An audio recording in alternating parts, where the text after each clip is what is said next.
Rebonjour à tous, rebonjour à ceux qui nous rejoignent dans cette deuxième partie de la matinale d'info de Public Sénat avec la presse quotidienne régionale, les Indés radios, 130 radios qui sont nos partenaires sur tout le territoire français, les télés locales de France qui nous rediffusent et TV5 Monde.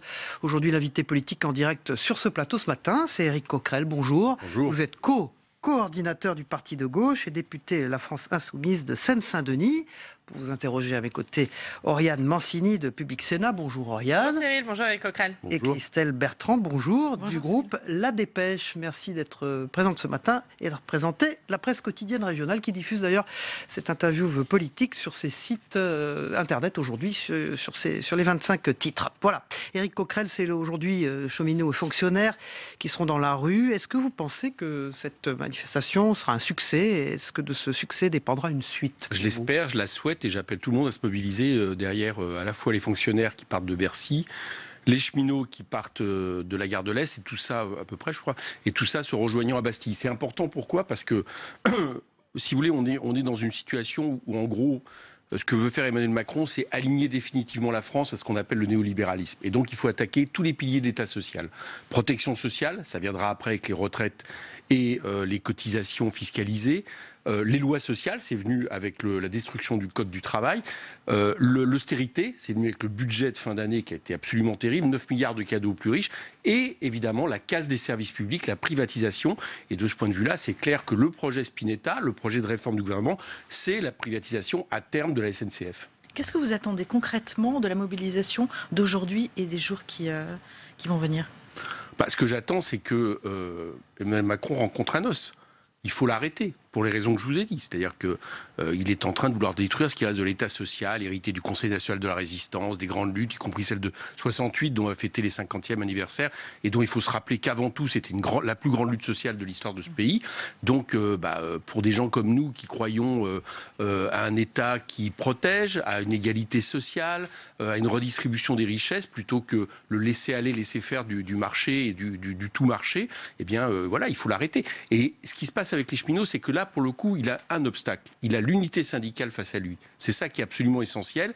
Et j'espère que ça permettra de commencer une contre-offensive. Donc on souhaite bonne chance aux cheminots parce qu'ils défendent l'intérêt général. Est-ce que vous pensez réellement être en mesure de la bloquer, cette loi, cette réforme de la SNCF? Oui, bien sûr, oui. Comment? Oui.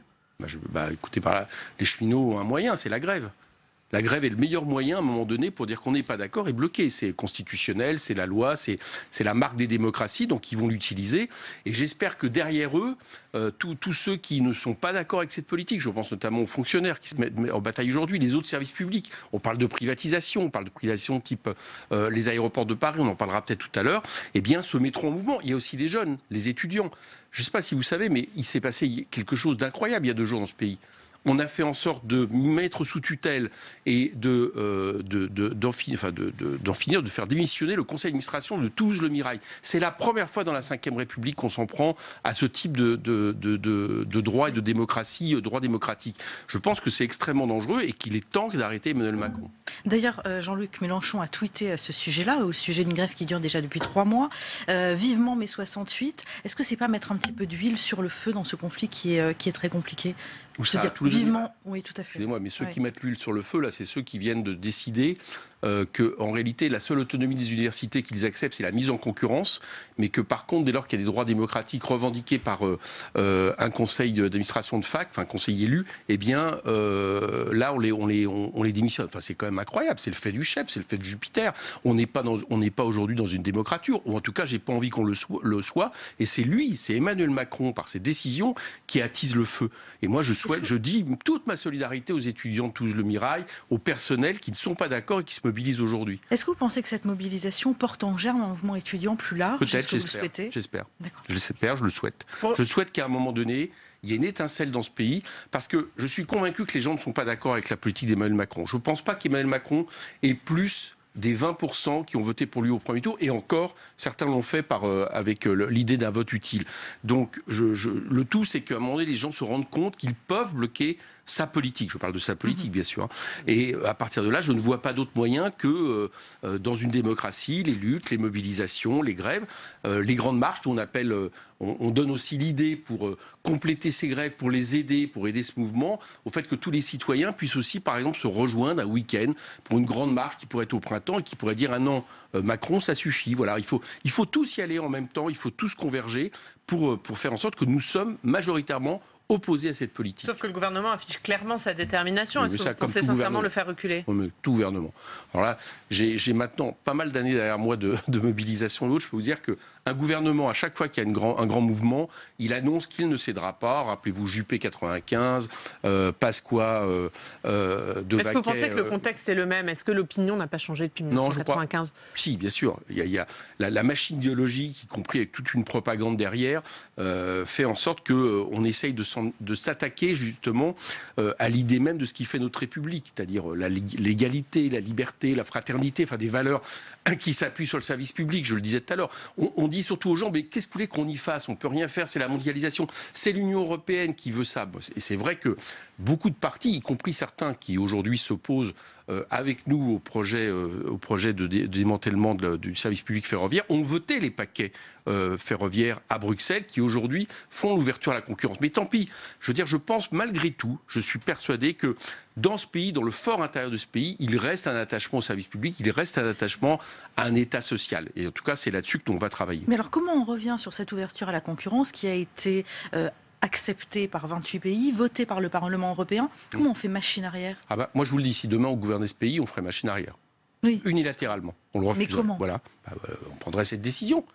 On dirait la France refuse d'appliquer une politique. Vous savez, il y a une chose étonnante quand même, qui est le problème démocratique. Est-ce que vous avez entendu un seul des partis qui a voté les paquets ferroviaires à Bruxelles ou les paquets d'énergie, je pense aussi bien à la droite qu'au Parti socialiste à l'époque, même Europe Écologie les a votés. Est-ce que vous avez entendu un seul de ces partis dans une campagne nationale se vanter qu'ils allaient faire ça? Non, jamais ça n'a été fait. Ils le votent, ils le décident et puis après ils disent c'est l'Union européenne qui le veut. Alors certes, il le veut, mais il a bien fallu qu'au départ, ils acceptent une politique de démantèlement du service public. Et moi, je pense que tout ça n'est pas démocratique. Donc si demain on gouvernait, nous irions voir nos partenaires sur ça et sur d'autres points et dirions nous n'acceptons pas les traités actuels qui régissent l'Europe parce que c'est des traités d'austérité, de libre-échange, de mise en concurrence des peuples. Nous n'acceptons pas ce qui est contraire à l'intérêt général du pays et maintenant renégocions. Et en attendant, nous n'appliquerions pas la mise en concurrence, ça je vous le dis carrément. Autre contestation, celle des fonctionnaires aujourd'hui qui seront dans la rue pour protester contre la réforme de la fonction publique. Est-ce qu'il n'était quand même pas temps de moderniser cette fonction publique, Éric Coquerel? Pourquoi? 120 000 suppressions de postes sur 5 millions et demi de fonctionnaires. Est-ce que vous pensez... Non, c'est intéressant, je voulais savoir ce que vous entendiez par moderniser. Moderniser, c'est supprimer des fonctionnaires. Est-ce que vous pensez qu'il y a trop de policiers dans ce pays? Est-ce que vous pensez qu'il y a trop d'enseignants? Est-ce que vous pensez qu'il y a trop de personnel de santé? Supprimer 120 000 fonctionnaires sur un quinquennat sur 5 millions et demi de fonctionnaires. Oui, justement, je ne suis pas d'accord. Vous allez les chercher où? Tout ça vise une chose. Tout ça vise à faire en sorte qu'on affaiblisse l'État. Ce qui fait que quand on aura supprimé ces 120 000 fonctionnaires, et vous ne mettez pas là-dedans les fonctionnaires des collectivités territoriales aussi qui sont amenés à disparaître du fait de la baisse des dotations, eh bien les gens attendront plus dans les mairies, dans les préfectures, et ils diront mais l'État ça ne marche pas. Donc il y a toute une stratégie qui vise deux choses. Un, on met en concurrence et on privatise à outrance tout ce qu'on peut faire et qui rapporte à la rente capitaliste qui se porte excellemment. 93,4 milliards pour le CAC 40 l'année dernière, c'est un record en termes de profit, dont la moitié versée en dividendes. Et puis pour le reste, on met de moins en moins d'argent possible sur ce qui, là, par contre, ne peut pas rapporter les services rendus nécessaires d'un État régalien, mais par contre qui rendront toujours plus insatisfait le public, parce qu'il y aura toujours moins de moyens, et ils diront, vous voyez, l'État, finalement, par rapport au marché, ça ne marche pas. Ce que dit le gouvernement, c'est que la France a changé et que certains services qui étaient inclus dans les services publics pourraient en sortir pour se concentrer sur d'autres qui correspondent plus aux attentes. Pourquoi faire? Vous trouvez que ça marche bien, les autoroutes privatisées, vous? Tout le monde est d'accord pour dire que c'est une catastrophe. Tout le monde. C'est le seul amendement que j'ai réussi à faire passer à la Commission des Finances, à la majorité unanime de tous les partis politiques lors de l'examen du projet de loi Finances. Pourquoi? Parce qu'on a privatisé un monopole, ce qu'on s'apprête à faire avec les ADP, qui non seulement est une catastrophe d'un point de vue des entretiens des autoroutes, parce que ce sont les mêmes sociétés à qui on a cédé les autoroutes qui font les travaux. Donc je ne vous dis pas les conflits d'intérêts qu'il peut y avoir là-dedans, mais en plus de ça, on paye la rente capitaliste qu'on va s'apprêter à faire pour ADP. Vous croyez que ça marche mieux? Vous savez que, par exemple, au niveau du service public de santé, encore, jusqu'à ce qu'on le détruise, j'espère que ça ne sera pas le cas, mais la gestion du service public de santé français, par exemple, coûte beaucoup moins cher à un Français que la gestion du service public, du service privé santé américain. Donc arrêtons avec cette idée. Ce qui est aujourd'hui devant nous, c'est le fait qu'on veut permettre, et d'ailleurs le gouvernement l'assume, hein, au moins on ne peut pas dire l'inverse, Bruno Le Maire l'assure, il dit... Alimenter le capital aujourd'hui, donner de l'argent au capital, c'est les investissements de demain et les emplois d'après-demain. Sauf que ça fait 40 ans qu'on entend ça ne marche pas, les profits explosent, le chômage explose et l'investissement est en berne. Donc cette politique ne fonctionne pas. Et c'est celle qu'on veut appliquer définitivement dans le pays. C'est Éric Coquerel, coordinateur du parti de gauche, député La France Insoumise de Seine-Saint-Denis, qui est notre invité politique ce matin. Je voudrais vous parler, Éric Coquerel, du rythme des réformes. 7 projets de loi en 2 mois. Est-ce que c'est un bon rythme pour réformer un pays? Non, bien sûr que non. Pour réformer le Bien pays? sûr que non. Alors, je comprends tout à fait la stratégie d'Emmanuel Macron. Il passe, tant qu'il a l'impression qu'il peut avancer, il y va. C'est un coureur de haie, c'est-à-dire il essaye avec la légitimité d'avoir été élu il n'y a pas si longtemps. Absolument. Cela dit, les gens n'ont pas voté pour son programme, je vous le rappelle. Ils ont voté pour battre Marine Le Pen. Hein, essentiellement. Donc il y a une entourloupe là-dedans. Bon, mais il essaye de le faire. Je peux pas dire, il est à sa place. Et au moins, c'est ça, comment dire, son avantage. C'est que contrairement à Hollande, par exemple, il assume son programme, il l'applique, et il se dit que tant que ça fonctionne, il va l'appliquer. C'est pour ça que moi, je pense que si on le bloque à un endroit, après, c'est un effet domino. Et que je pense que ces projets seront au fur et à mesure bloqués. Mais vous avez raison, il met un rythme. Par contre, il y a un petit problème quand même. C'est que ce rythme met à mal la démocratie parlementaire. Vous avez vu que le gouvernement veut s'attaquer au droit d'amendement des parlementaires, ce qui est quand même absolument incroyable. Déjà, on a aujourd'hui un régime hyper présidentialiste. Bon, c'est pas pour rien qu'on parle de Jupiter, qui prend des décisions de plus en plus directives. On laisse croire que les problèmes de la démocratie, c'est uniquement les parlementaires et l'Assemblée nationale. Et là, maintenant, on veut limiter le droit d'amendement. Donc, moi, en fonction de la taille des groupes parlementaires. En fonction de la taille des groupes parlementaires. Je trouve que là, il y a un vrai problème, j'allais dire, d'hyper-présidentialisation qui est déjà inscrit dans la 5e République. Raison pour lesquelles nous sommes pour une 6e République, notamment plus parlementaire.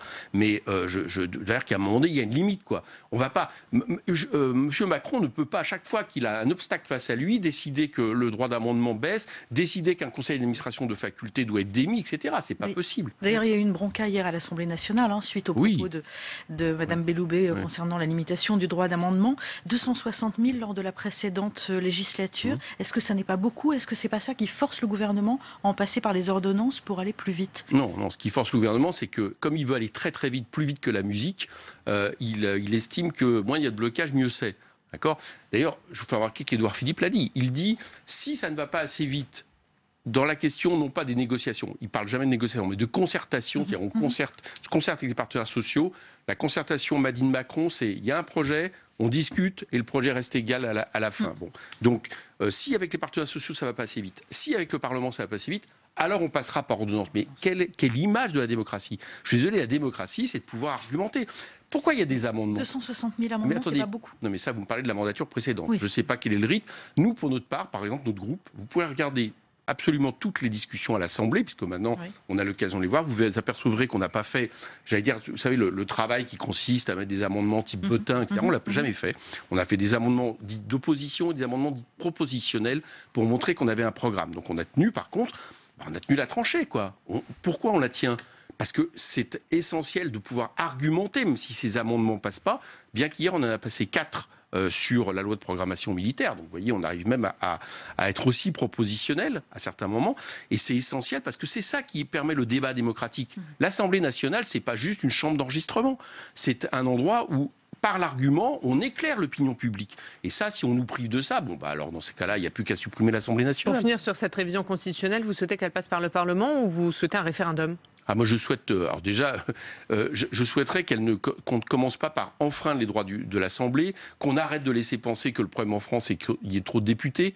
Moi, si j'ai bien compris, j'ai une circonscription qui est la plus grande de Seine-Saint-Denis. On voudrait, paraît-il, qu'elle double de volume. Mais je peux toujours être hyperactif. Il y a un moment donné où ce rôle-là ne sera plus rempli. Il faut se le dire, quoi. Donc, c'est déjà le contenu de la réforme. Après, nous, on a toujours été pour les référendums. Donc, je vais pas contraindre. Mais vous savez, principalement dans ce pays, si on veut changer les choses, il faut une constituante pour une nouvelle République. C'est ce que nous proposons. Et ce référendum, vous allez le politiser? On fait un référendum pro ou anti-Macron?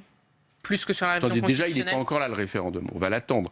Hein. Mais non, nous, je prends anti-Macron pro ou contre sa politique. Oui, ça c'est normal. Il propose une politique. Si on n'est pas d'accord, on est contre sa politique. Après... Nicolas Sarkozy, de nombreux représentants politiques ont été choqués par la longueur de la garde à vue de l'ancien président de la République. Est-ce que c'est votre cas? Non, il faut arrêter, quoi. Vous savez qu'il y a des manifs. Il a passé la nuit chez lui, je crois. Hein, semble-t-il. Il y a des manifestants qui sont arrêtés pour des peccadilles. Et 3 fois rien après des manifestations, ils passent parfois l'entièreté d'une garde à vue autorisée pour vraiment rien. Alors là, vu les faits qui se lui sont reprochés, on verra s'ils sont avérés. Enfin, il y a quand même toute une accumulation, notamment qui a été quand même révélée par un média. Je voudrais rappeler que c'est Mediapart au départ qui lance cette affaire. Moi, ça me... Bon, j'en fais pas une maladie qu'il ait passé la nuit chez lui, mais n'inversons pas la chose. Qu'il soit en garde à vue comme tout citoyen, ça ne me choque pas. Ce qui me choque, c'est plutôt peut-être ce qu'il a fait. On va revenir un petit peu sur cette lutte contre les réformes et sur ses conséquences politiques. Est-ce que cette lutte contre les réformes, elle va permettre de retrouver une unité politique à gauche, selon vous? C'est pas l'objet.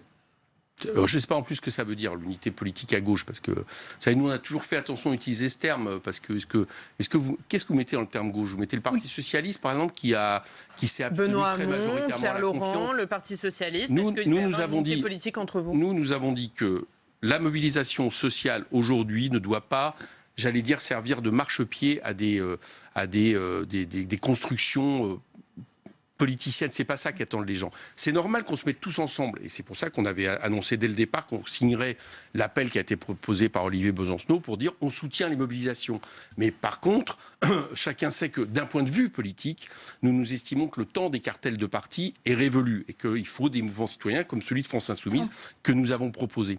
Sans parler de cartel, défiler ensemble, ça aurait été un sacré symbole face à Emmanuel Macron. Mais ça, attendez, je vous rappelle que la dernière manifestation que nous avions initiée le 23 septembre dernier, nous les avons tous invités. Benoît Hamon était là, Olivier Besancenot était là. Pierre Laurent est même venu pendant 5 minutes avec une délégation du Parti communiste. Il y avait des gens d'Europe Écologie, donc nous ne la fasse pas. On est, nous, habitués justement à ce que dans l'action, on soit derrière les syndicats ou on soit même avec les syndicats. C'est ce qu'on souhaite, je vous le répète, pour une grande marche de printemps qui permettrait de compléter les mouvements en cours et qui ferait masse dans la rue. Donc ça ne nous a jamais gênés, bien au contraire. Merci. Éric Coquerel, vous êtes co-coordinateur, ça veut dire que vous êtes plusieurs, du Parti de gauche. On est deux avec Daniel Simonet. Voilà. Toujours la parité au Parti de gauche. Député de la France Insoumise de Seine-Saint-Denis, merci d'avoir été notre invité politique. On va passer au débrief de vos propos dans un instant. Merci Christelle Bertrand, merci Oriane Mancini.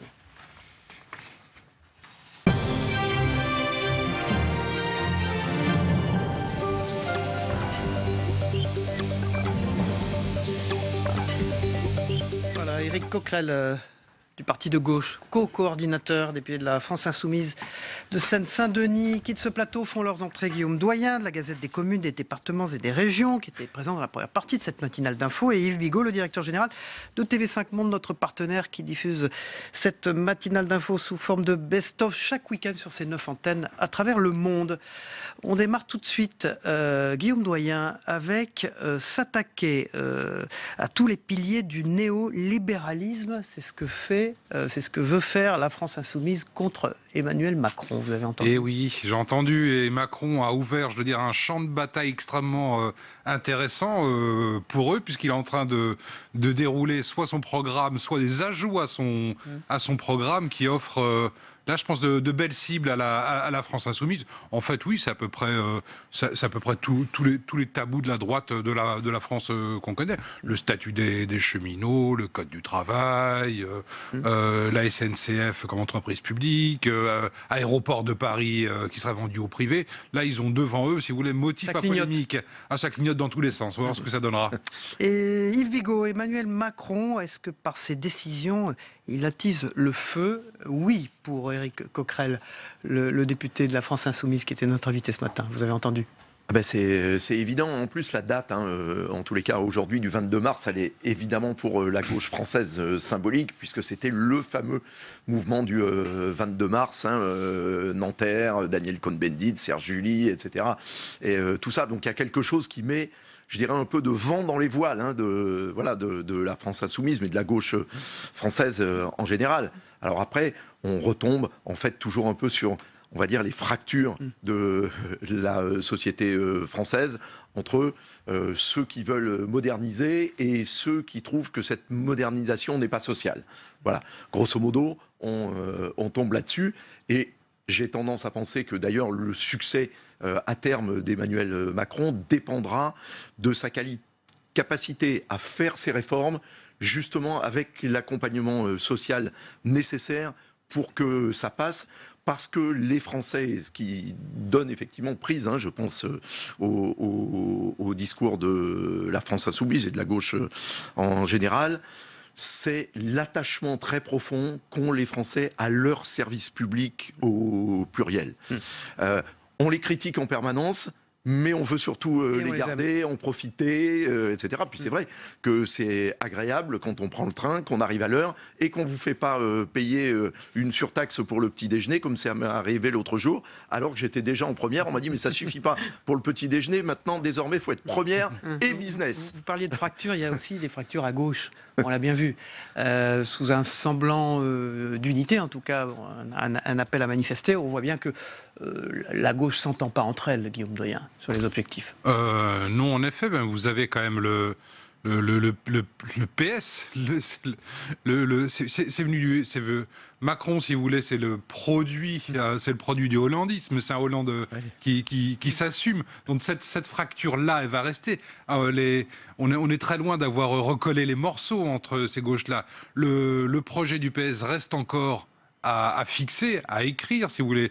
Donc là, on n'a pas d'unité. Et le moment auquel on va assister maintenant est vraiment central. Si jamais, effectivement, la SNCF change de statut, si les cheminots nouvellement embauchés ne le sont plus sous statut et que ça passe, c'est le moment historique du macronisme. Il aura réussi à faire sauter le totem de la gauche. Éric Coquerel a pointé le problème avec les fonctionnaires des collectivités locales. Alors ça vous intéresse. Oui. En premier chef, il ne faut pas en supprimer plus, a-t-il dit.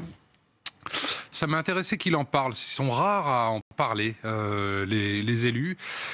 Il arrive un moment, si vous voulez, où les collectivités n'assument plus le service, un service que les Français tiennent pour naturel. C'est les bibliothèques, ce sont les crèches, c'est le ramassage des ordures, c'est la qualité de transport, c'est les cantines. Les maires ne sont pas obligés d'organiser la cantine. Mais les gens oublient finalement que leurs impôts aussi vont dans tous ces systèmes-là. Ils identifient très bien d'où vient le fonctionnement de l'éducation nationale, de la police, de la justice. Mais tous ces services du quotidien, si vous les interrompez, la ville ne fonctionne plus. Et donc c'est intéressant, si vous voulez, qu'il en ait parlé, parce que c'est trop souvent oublié. Yves Bigot, est-ce qu'il n'y a pas un côté grand soir réclamé par la France insoumise, presque même dans la sémantique, vous avez vu ce matin? Ben oui, je vous dis la date symbolique du 22 mars. Donc, vous voyez d'ailleurs, Jean-Luc Mélenchon voulait déplacer le mois de mai au mois de mars. C'est ça, être révolutionnaire, j'imagine. On change le calendrier, souvenez-vous, on l'avait fait en 1789, on a changé les noms des mois, etc.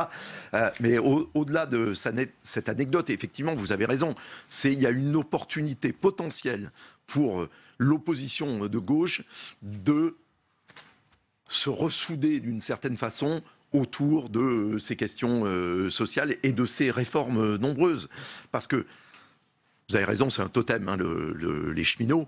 Mais d'un autre côté, les réformes cumulées, c'est à la fois une très bonne stratégie de la part du président de la République. Et puis de toute façon, on ne peut que se réjouir d'avoir un président de la République qui tienne ses engagements de campagne. Ça, je pense que tous les Français, même ceux qui sont contre, devraient s'en réjouir. Et puis on voit une grande activité, un désir. Il l'a souligné d'ailleurs, Éric Coquerel. La légitimité d'Emmanuel Macron, elle est là quand même. Il a le mérite de faire ce qu'il dit. C'est vrai, tout en même temps, il critiquait sa légitimité éventuellement dans les urnes, ce qui est toujours un truc que je trouve contestable de la part de l'opposition, parce que quand on est élu, on est élu. Je veux dire, on ne doit pas remettre en France en question le fait, oui, mais il n'avait que 20% au premier tour, etc. Il a un mandat, Guillaume Doyen, Emmanuel Macron, pour réformer le pays, clair. Alors, ce qui est intéressant, au début, c'était un peu le côté ni droite ni gauche, ni en même temps. Il avançait masqué. Il a avancé masqué quelques semaines. Ça n'a pas duré. Finalement, on connaît sa direction. Elle est claire et nette. Toutes les grandes décisions qu'il prend vont dans le même sens, si vous voulez. C'est dans le sens de la compétition, de la concurrence, de l'ouverture au marché, de l'aide au secteur privé. là, on ne peut pas dire que maintenant les Français puissent avoir un doute. Il faut vraiment se boucher les deux oreilles pour ne pas l'entendre. Guillaume Doyen, que reste-t-il justement de la République décentralisée? C'est le dossier de la Gazette des communes, des départements et des régions que vous dirigez, avec une conférence au Sénat le 28 mars prochain, salle Clémenceau. Notre chaîne est partenaire avec des retransmissions à la clé de cela. Pourquoi cette enquête? Je ne vais pas parler technique, je vais parler très simplement. Vous allez voir votre taxe d'habitation disparaître petit à petit, par morceau, elle va être levée. Vous allez voir et que Bigot sourit d'ailleurs. Vous allez... Bon, ça fait plaisir à tout le monde. Ça fait plaisir à tout le monde. Vous allez voir que les dépenses des grandes collectivités locales vont être très contenues par la contractualisation, par l'État, si vous voulez. Ça va peut-être faire plaisir à certains, mais tout ça, si vous voulez, ça aura des conséquences. Il y a une reprise en main très forte des collectivités par l'État, parce que Emmanuel Macron est un libéral, mais c'est aussi un jacobin, et c'est de ça que nous voulons parler le 28 au Sénat, en invitant notamment le président du Sénat, Gérard Larcher, qui ouvrira la conférence, et Jean-Pierre Raffarin, qui lui était un grand décentralisateur, rappelez-vous, quand il était Premier ministre. Bien sûr. Donc, voilà, 15 ans après une réforme constitutionnelle dont les Français ne se rappellent pas trop, c'est qu'est-ce qu'il en reste? Qu'est-ce que ça veut dire à l'étranger, Yves Bigot? Vous dirigez TV5 Monde, 9 antennes, 200 pays, je crois près de 400 millions de foyers. La décentralisation, ça apparaît comme une chose très, très française, j'allais dire, au monde. C'est-à-dire, c'est notre jacobinisme qui apparaît très français aux yeux du monde, parce que tous nos pays voisins, prenez simplement l'Allemagne, prenez la Belgique, prenez les Pays-Bas, prenez le Royaume-Uni, ce sont des pays qui sont formidablement décentralisés. L'Allemagne avec ses Landers. Non mais bien sûr, et qui ont des véritables capitales locales, régionales, etc. Alors, c'est ça que d'ailleurs la réforme des régions va, on l'espère tous, rendre possible en France, c'est-à-dire le dialogue des capitales régionales avec le pays. Strasbourg discute avec l'Allemagne, Toulouse et Bordeaux discutent avec l'Espagne, Nice et Marseille discutent avec l'Italie, etc. Je veux dire, c'est ça la modernité, c'est ça aussi la construction européenne, et quelle que soit la vision qu'on puisse avoir de l'Europe, c'est important de ne pas tout centraliser à Paris. Voilà, bon, de bien belles perspectives pour la Gazette des régions alors là. Oui, des régions. Merci Guillaume Doyen. C'est la météo des territoires, vous l'avez vu tout à l'heure. Et maintenant, c'est tout de suite le Zap Monde, c'est-à-dire le résumé de l'actualité du monde en quelques minutes avec vous, notre partenaire TV5 Monde. Yves Guibou. Merci.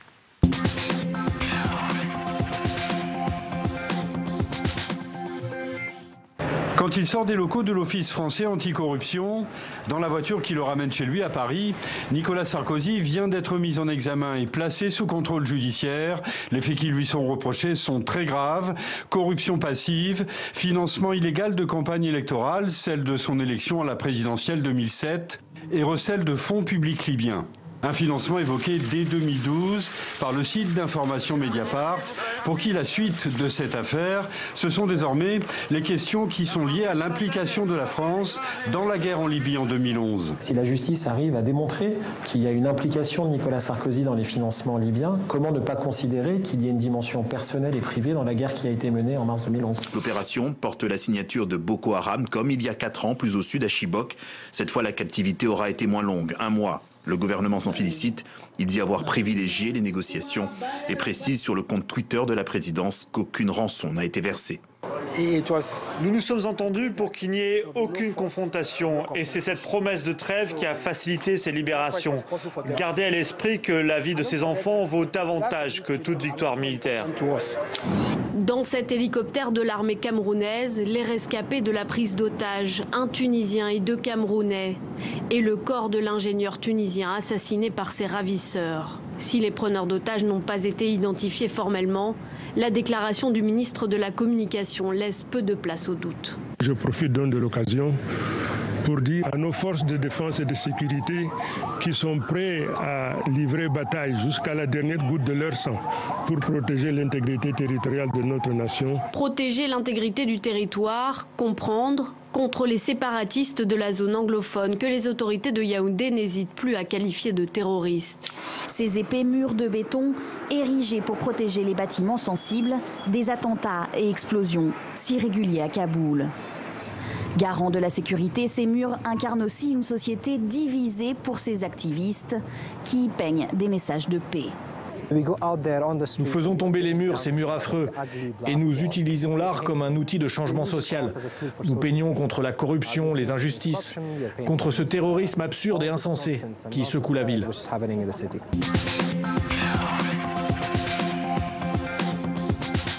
Voilà, merci de votre fidélité. On se retrouve demain matin, bien sûr. Bonne journée à tous. Au revoir.